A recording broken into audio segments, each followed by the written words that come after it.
கணேசாய நமக. முருகா சரணம். ஆலய ஆத்திச்சூடி. அன்றாடம் ஒரு முறையாவது ஆலயத்துக்கு செல்வோம். ஆலய மேன்மை அனைவரின் மேன்மை. இறை சன்னதிகளில் நடைபெறும் வழிபாடுகள், விழாக்கள், பண்டிகைகள் யாவும் பல்லோருடனும் பழகி பகிரவே. ஈசன் முன் அனைவரும் ஒன்றே. தனி மரியாதை எதிர்பார்க்காமல் வரிசையாக பிரசாதங்கள் பெறுவோம். உழவார பணியே உயர்ந்த பணி. ஆலய வளாகத்தை தூய்மையாக வைத்திருப்போம். ஊரோடு ஒற்றுமையாய் விழாக்கள் கொண்டாடுவோம். எவருக்கும் மறைக்காமல் வணங்குவோம். ஏற்றத்தாழ்வுகளை மறந்து சமமாய் பழகுவோம். ஐயங்கள் தீர ஐயனை தினமும் வணங்குவோம். ஒவ்வொரு நாளும் ஒரு கோவிலுக்காவது செல்வோம்.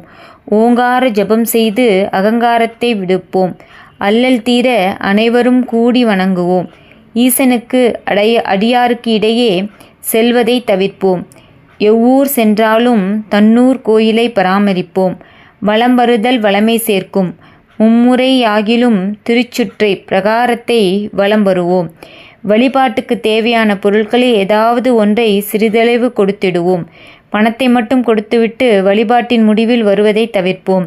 வழிபாடுகளின் தத்துவத்தையும் நோக்கத்தையும் தெரிந்து கொள்ள முயல்வோம். ஆனால் தெரிந்த பின்னர்தான் இறைவனை வணங்க வேண்டும் என்பதில்லை. முறையாக வழிபடுவதன் மூலம் வேண்டுவன எல்லாம் பெற்று படிப்படியாக எதுவும் வேண்டா நிலைமையை அடைவோம். நன்றி.